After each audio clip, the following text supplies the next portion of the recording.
الحمد لله الذي جعل الحمد مفتاحا لذكره وسببا للمزيد من معرفته ودليلا على آلائه وعظمته ثم الصلاة والسلام والتحية والإكرام على النبي المكي المدني القرشي الهاشمي الذي سمي في السماء بأحمد وفي الأرض بأبي القاسم محمد.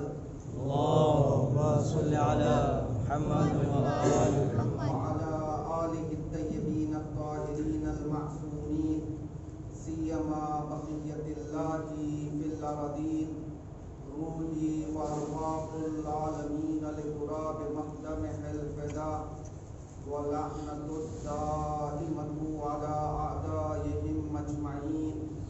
أما بعد فقد قال مولانا أمير المؤمنين علي بن أبي طالب عليه السلام: ينبغي للعاقل أن يحترس من سكر المال وسكر القدرة وسكر العلم وسكر المدح وسكر الشباب. صلوات پڑھے محمد وآل محمد. اللهم صل على محمد وآل محمد. ماہ سفر کی نوی تاریخ ہے اور جناب سکینہ سلام اللہ علیہا کی شہادت کے حوالے سے جو تاریخیں ہمیں روایات میں ملتی ہیں ان تاریخوں میں سے ایک تاریخ آج کی تاریخ ہے. بر صغیر میں 6 سفر کو بھی شہزادی کی شہادت منائی جاتی ہے اور 9 سفر کو بھی بعض جگہ پر شہزادی کی مناسبت سے مجالس عزا کا انعقاد کیا جاتا ہے.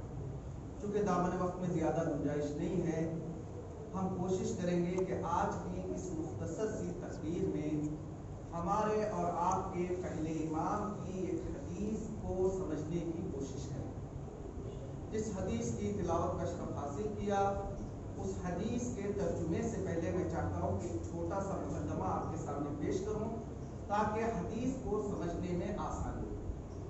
دیکھیے، خداوند عالم نے دنیا پیدا کی، دنیا میں طرح طرح کے مخلوقات کو پیدا کیے.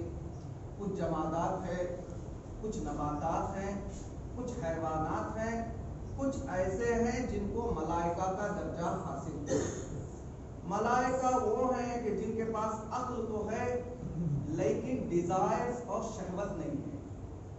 حیوان وہ ہیں کہ جن کے اندر شہوت ہی شہوت ہے، عقل نام کی کوئی چیز ان کے اندر موجود نہیں ہے. خدا کی مخلوقات میں واحد انسان ایسی مخلوق ہے کہ جس کے اندر خداوند عالم نے دونوں چیزوں کو رکھا ہے، عقل کو بھی رکھا ہے، ڈیزائرز کو بھی رکھا ہے. اب اگر انسان اپنی زندگی میں صرف ڈیزائرز کے پیچھے چلتا ہوا چلا جائے تو ایسے لوگوں کے لیے قرآن نے کہا کہ ان لوگوں کی زندگی جانوروں کی زندگی ہے، بلکہ ان کی زندگی جانوروں سے بھی نیچے ہے. اگر انسان شہوت سے دوری اختیار کرے، ڈیزائرز کو چھوڑ دے، عقل سے کام لے تو ایسے انسان کے لیے قرآن میں یہ تعبیر ہے کہ یہ انسان ملائکہ سے بھی افضل ہے. اب انسان کے ہاتھ میں ہے کہ وہ کس طرح سے اپنے عقل کو استعمال کر کے کمالات کو حاصل کر سکتا ہے. لیکن جہاں خداوند عالم نے انسان کو عقل جیسی عظیم نعمت سے نوازا ہے، وہیں پر کچھ چیزیں ایسی ہیں کہ جن کے استعمال سے انسان کی عقل اس سے دور ہو جاتی ہے. انسان کے پاس عقل تو ہے لیکن وہ چیز اگر انسان استعمال کرتا ہے تو پھر عقل اس کا ساتھ نہیں دیتی.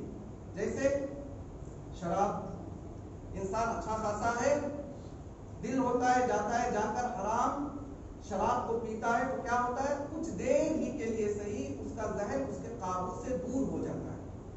چونکہ اللہ نے کہا تھا کہ یہ رجس ہے، اس سے دور رہو، لیکن پھر انسان جاتا ہے شراب پیتا ہے تو یہ عقل سے دور ہو جاتا ہے. اب میرا سوال یہ ہے کہ کیا صرف انسان شراب پیتا ہے تو عقل سے دور ہو جاتا ہے، یا کچھ ایسی چیزیں بھی ہیں جن پر اگر انسان چلتا ہے تو اس کی عقل اس کا ساتھ چھوڑ دیتی ہے، لیکن انسان کو سمجھ میں نہیں آتا. انسان سوچتا ہے کہ میں باہوش ہوں، لیکن حقیقت میں دیکھا جائے تو وہ باعقل نہیں ہے، اس کی عقل نے اس کا ساتھ چھوڑ دیا. جس حدیث شریف کی تلاوت کا شرف حاصل کیا، اس حدیث شریف میں ہمارے اور آپ کے امام ارشاد فرما رہے ہیں کہ 5 چیزیں ایسی ہیں اگر اس کی مستی، اس کا ایڈکشن، اس کا نشہ انسان کی زندگی میں آ جائے تو پھر اس کی عقل اس کا ساتھ چھوڑ دیتی ہے. پھر مولا کہتے ہیں کہ یہ جو 5 چیزیں ہیں ان کے اندر بدبو آتی ہے، اور یہ ایسی چیزیں ہیں جو انسان کے عقل کو چھین لیتی ہے اور لوگوں کے درمیان انسان کے وقار کو گرا دیتی ہے. وہ 5 چیزیں کون سی ہیں؟ اگر وہ چیزیں انسان کی زندگی میں داخل ہو جائے تو انسان اپنے عقل سے دور ہو جاتا ہے. پہلی چیز جو ہے مولا کہتے ہیں يَنبَغِي لِلْعَاقِلِ أَن يَحْتَرِسَ. ہر عقل مند انسان کے لیے ضروری ہے کہ وہ اپنے آپ کو بچائے. کس چیز سے بچائے؟ من سکر المال، مال کی مستی سے اپنے آپ کو بچائے. ایک دن وہ تھا کہ جب ہمارے پاس کچھ نہیں تھا، اللہ نے چاہا تو ہمیں مال عطا کیا. اب انسان مال کے حاصل کرنے کے بعد مغرور نہ ہو جائے، یہ نہ کہے کہ یہ مال مجھے اللہ نے نہیں دیا ہے، بلکہ اس کے پیچھے میں نے کتنے دنوں تک اپنے بیوی بچوں سے دوری اختیار کی، میں نے کتنی محنتیں کی، کتنی پلاننگز کی، کتنی کاوشیں کی. یہ جو مال میں نے حاصل کیا ہے یہ میں نے اپنی کاوشوں سے حاصل کیا ہے. انسان کے پاس جب نہیں ہوتا ہے تو کیا کہتا ہے؟ خدا میں مجبور ہوں، جو ہے تو میری مدد کر دے، تو مجھے مال دے دے. اب جب اللہ اس کی دعا کو قبول کرتا ہے اور اسے مال عطا کرتا ہے تو اب چونکہ انسان کے پاس مال آ گیا، اب کیا کہتا ہے انسان؟ یہ میرا ہے. اسے کہو خمس دو، وہ کیا کہے گا؟ اتنی محنت سے میں نے مثال کے طور پر 10 لاکھ روپے جمع کیے، پتہ نہیں کتنی محنت کی، کتنا انتظار کیا، تب کہیں جا کر 10 لاکھ جمع ہوا ہے. اب یہ آسانی سے مجھ سے کہہ رہے ہیں کہ 2 لاکھ روپے دے دو. اب انسان سوچتا ہے نہیں، 2 لاکھ بہت بڑی رقم ہوتی ہے، میں اس کو نہیں دے سکتا. یہی شکر مال ہے. یعنی انسان یہ سمجھتا ہے کہ جو کچھ میرے پاس مال ہے وہ میرا ہے، جبکہ اللہ کہہ رہا ہے جو کچھ تمہارے پاس ہے وہ ہمارا دیا ہوا ہے. اور خدا اگر یہ بھی حکم دے رہا ہے کہ تم ہمارے دیے ہوئے مال میں انفاق کرو، جیسا کہ میں نے اس سے پہلے والی مجلس میں اشارہ کیا تھا، وَمِمَّا رَزَقْنَاهُمْ يُنْفِقُونَ. اللہ نے کیا کہا؟ میں جو یہ حکم دے رہا ہوں کہ مال کو رائے خدا میں صرف کرو، یہ مال یہ نہ سمجھو کہ تمہارا ہے. مِمَّا رَزَقْنَاهُمْ، ہم نے اس کو عطا کیا ہے، جو کچھ ہم نے دیا ہے اس میں سے ہم کہہ رہے ہیں کہ تھوڑا بہت دوسروں کو دے دو. اور خدا نے یہ بھی کہا مما رزقنا، خبردار حرام مال کما کر پھر یہ نہ سوچنا کہ میں خمس نکال دوں گا تو صحیح ہو جائے گا. حرام مال جو ہے جمع کر کے یہ نہ سمجھنا کہ میں کچھ یتیموں کا خیال رکھوں گا تو غلطی معاف ہو جائے گی. نہیں، خدا نے کہا ایسے مال میں انفاق کی مجھے ضرورت ہے ہی نہیں. مما رزقناہم، جو ہم نے حلال رزق تمہیں دیا ہے اس میں سے تم دوسروں کا خیال رکھو. انسان کبھی کبھی مال سے اتنی محبت کرنے لگتا ہے کہ اسے پتہ نہیں چلتا کہ سامنے کون ہے. تاریخ میں آپ دیکھیں بہت زیادہ مثالیں آپ کو ملے گی. قارون کی مثال لے لیجیے، جناب موسیٰ کی وجہ سے دولت مند بنا. جب اتنی دولت آ گئی کہ اس کی دولت کے خزانوں کی چابیاں 40 اونٹوں پر سوار کی جاتی تھی. جب اتنا بڑا پیسے والا ہو گیا، جناب موسیٰ نے کہا اچھا اب تم پیسے والے ہو گئے ہو، اب تمہیں دین کی راہ میں خمس کو نکالنا ہے. اب قارون نے کیا کہا؟ وہی بات کی جو ہم لوگ کرتے ہیں. کہا اتنی محنت سے میں نے کمایا ہے، موسیٰ تم نے کیا کیا تھا؟ تم نے چھوٹی سی گائیڈنس دی تھی، تم نے صرف مجھے یہ کہا تھا کہ کیمسٹری کا یہ علم ہے، اسے ایسے ایسے جو ہے تم استعمال کرنا، باقی سب کچھ میری محنت ہے، میں نے اپنی محنت سے یہ سارا مال جمع کیا ہے، میں اب ایک کوڑی بھی دینے والا نہیں ہوں. جب جناب موسیٰ نے اصرار کیا تو قارون نے یہ نہیں کہا، دیکھیے اس سے ایک دوسری چیز بھی سمجھ میں آتی ہے. قارون نے یہ نہیں کہا کہ میں نہیں دوں گا، اس نے کہا نہیں دوں گا تو میری بدنامی ہوگی. اس نے کہا ایک کام کرتے ہیں، جو یہ جو مانگ رہے ہیں پیسہ، ان کو جڑ ہی سے ختم کر دیتے ہیں. اس نے ایک عورت کو کچھ رشوت دی، کہا کہ کل محفل ہوگی، محفل میں تم آنا، آ کے سیدھے سیدھے موسیٰ پر زنا کی تہمت ڈال دو. جب تہمت لگ جائے گی تو ان کی شخصیت بگڑ جائے گی. آدمی ہوتا ہے نا، اگر ہم کسی کا مقابلہ نہیں کر سکتے یا کسی کو گرانا چاہتے ہیں تو سب سے آسان طریقہ یہ ہے کہ اس کے خلاف پروپیگنڈا کر دو، اسے کوئی نہ کوئی تہمت کے لپیٹے میں لے آؤ، تاکہ جب تہمت لگ جائے گی، لاکھ انسان اچھا ہے لیکن سامنے والے کے دل میں وہ تقدس باقی نہیں رہے گا جو پہلے ہوا کرتا تھا۔ دامن میں گنجائش نہیں۔ پہلی مستی امام نے کہا سکرل مال، اگر مال کی مستی چڑھ جائے تو پھر انسان کو پتہ نہیں چلتا کہ اس کی عقل کیا کر رہی ہے، وہ سوچتا ہے کہ میں عاقل ہوں لیکن حقیقت میں وہ عاقل نہیں ہے۔ دوسرا مولا نے کہا ينبغي للعاقل ان يحترس من سكر المال وسكر القدرة۔ کبھی کبھی انسان کو منصب مل جاتا ہے، کوئی پوسٹ مل جاتا ہے، تو انسان اگر اس کی مستی میں گم ہو جائے، اسی پوسٹ کو، اسی منصب کو، اسی مسئولیت کو وہ اپنے لیے سب کچھ سمجھنے لگے، تو پھر مولا کہتے ہیں کہ یہ وہ مقام ہوگا جہاں انسان کی عقل اس کا ساتھ چھوڑ دے گی۔ تاریخ میں اس کی بہت ساری مثالیں ملیں گی۔ نمرود کی مثال لے لیجئے، اب فرعون کی مثال لے لیجئے، جو حکومت کی مستی میں اس طرح سے محو ہو گیا، اس نے کیا کہا؟ اس نے کہا انا ربکم الاعلی، کوئی خدا ہے ہی نہیں، سب سے بڑا خدا تو میں ہوں جو تمہارے سامنے بیٹھا ہوا۔ یہ پاور کی مستی تھی، یہ پاور کا ایڈکشن جو ہے بول رہا تھا۔ لیکن مقابلے میں دیکھیے جناب سلیمان نے دعا کی کہ خدا مجھے حکومت عطا کر، اللہ نے حکومت بھی عطا کی۔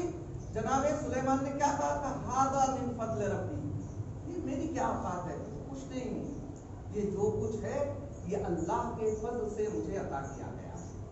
لہذا مولا کائنات نے کہا عقل اس وقت انسان کا ساتھ چھوڑ دیتی ہے جب وہ مال کی مستی میں مبتلا ہو جاتا ہے یا پھر وہ پاور کی مستی میں مبتلا ہو جاتا ہے۔ تیسرا مولا نے کہا وہ سکر العلم، کبھی کبھی انسان تھوڑا بہت پڑھ لیتا ہے، اگر ادب کے بغیر پڑھائی ہو، اخلاق کے بغیر پڑھائی ہو، تربیت کے بغیر صرف اور صرف تعلیم ہو، تو یہ انسان بہک جاتا ہے۔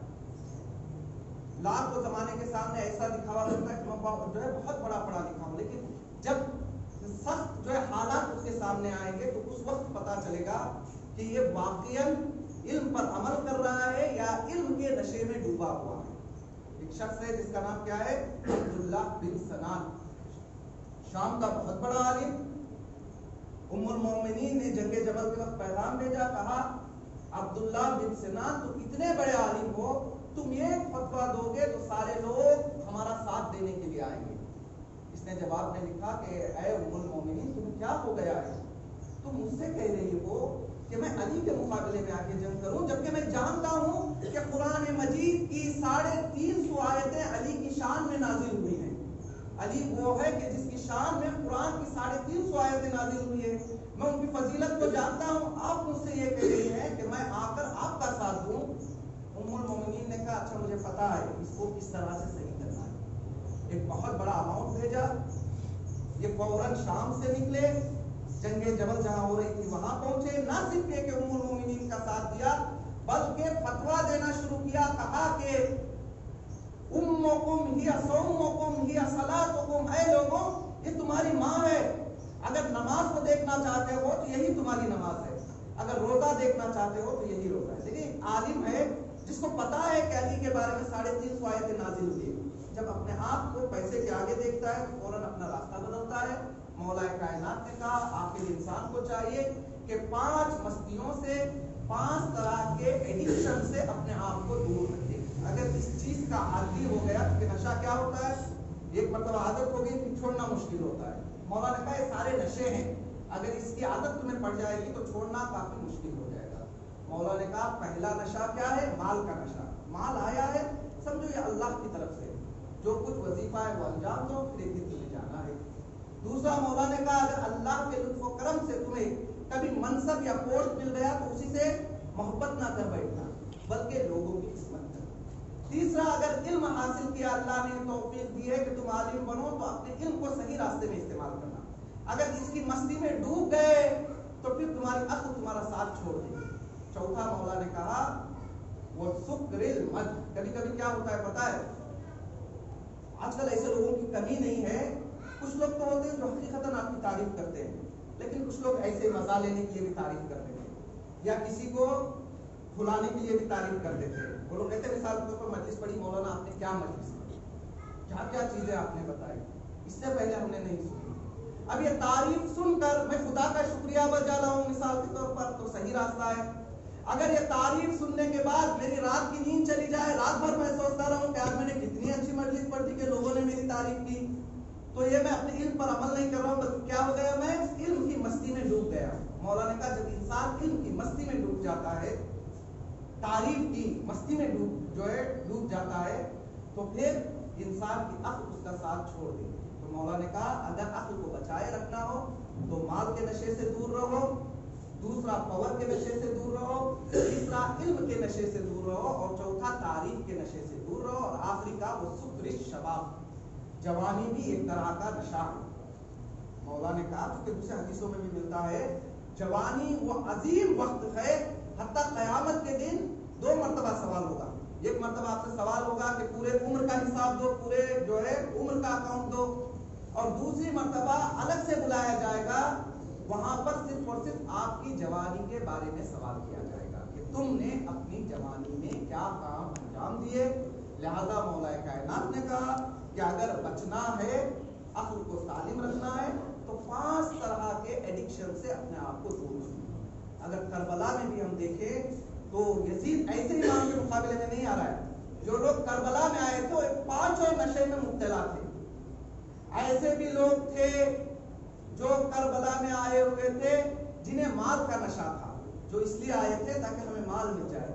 کچھ ایسے بھی لوگ امام کے مقابلے میں کربلا میں آئے تھے جنہیں پاور کا نشہ تھا، مجھے ملک رائے چاہیے. کچھ ایسے لوگ بھی آئے تھے جو علم کے نشے میں آئے تھے، جیسے قاضی شرح نے فتویٰ جاری کیا، کہا کہ حسین کو قتل کرنا صحیح کام ہے. کچھ ایسے بھی لوگ آئے تھے جو تعریف کے لیے آئے تھے، اور کچھ ایسے بھی تھے جو جوانی کے نشے میں مست تھے، جنہیں پتہ نہیں چل رہا تھا صحیح کیا ہے غلط کیا ہے. حتیٰ کہ ان کے نظروں کے سامنے رسول کا نواسہ شہید ہو رہا تھا، وہ دیکھ رہے تھے. ان کے نظروں کے سامنے رسول کی نواسیوں کے سروں سے چادر چھینی جا رہی تھی، یہ لوگ دیکھ رہے تھے. چونکہ عقل ہوتی تو وہ سمجھتے، انہوں نے عقل اپنی کھو دی تھی. وہ سمجھ رہے تھے کہ ہم سمجھ رہے ہیں، لیکن عقل ان کے ساتھ نہیں تھی. ورنہ کیسے ہو سکتا ہے کہ ایک شخص اپنے آپ کو مسلمان بھی کہہ رہا ہے، کربلا کے میدان میں کھڑا ہوا بھی ہے، اس کے آنکھوں کے سامنے خیام جلائے جاتے ہیں، یہ دیکھ رہا ہے. اس کے آنکھوں کے سامنے بیویاں ایک خیمے سے نکل کر دوسرے خیمے میں پہنچ رہی ہے، یہ شخص دیکھ رہا ہے. یہ سب نشے میں گم ہو چکے. لہذا اگر یہ نشے میں نہ ہوتے تو امام حسین کے ساتھ جو کچھ کیا وہ کیا، بیویوں کے ساتھ جو کچھ کیا وہ کیا. لیکن اگر یہ عقل والے ہوتے، کوئی بھی عاقل انسان یہ نہیں کہے گا کہ ایک ایسی بچی کہ جس کی عمر 4 سال کی ہے، جس نے ابھی ابھی اپنے بابا کو کھویا ہے، جس کا ابھی ابھی خیمہ جلا ہے، کوئی عاقل یہ نہیں چاہے گا کہ اس بچی کے قریب جائے. چونکہ چوتھے امام سے روایت ہے، کسی نے پوچھا کہ مولا آپ بتائیے کہ شام غریبہ میں کیا ہوا تھا. مولا سجاد نے جس وقت اس کا جواب دینا چاہا تو روایت بتاتی ہے کہ مولا کے ہاتھ میں تسبیح تھی. مولا نے تسبیح کے دھاگے کو زور سے کھینچا، سارے دانے زمین پر بکھر گئے. مولا نے کہا عائشہ جس طرح سے یہ تسبیح کے دانے زمین پر بکھر گئے، بالکل اسی طرح سے شام غریبہ جب قیام جلے تو بچے بکھر گئے. آزاداروں، انہی بچوں میں حسین کی 4 سالہ سکینہ بھی ہے، جس کا خیمہ جل چکا، جس کا دامن ابھی جلا ہے. تاریخ بتاتی ہے کہ شمر اس بچی کے قریب آتا ہے. جب کوئی بچی یتیم ہو جائے تو ہم اس کے ساتھ کیا سلوک کرتے ہیں؟ عزاداروں، ہم اسے تسلی دیتے ہیں، دلاسا دیتے ہیں. ارے شمر سکینہ کے قریب جاتا ہے، دلاسا دیتا ہے، انداز بدلا ہوا ہے. شمر نے سکینہ کے رخساروں پر تماچے لگانا شروع کیا. سکینہ نے قرآن کا رخ کیا، کہا ہے بھائی چچا عباس، اگر آپ ہوتے تو سکینہ پر تماچے نہ لگتے. جزاکم اللہ خیر الجزا.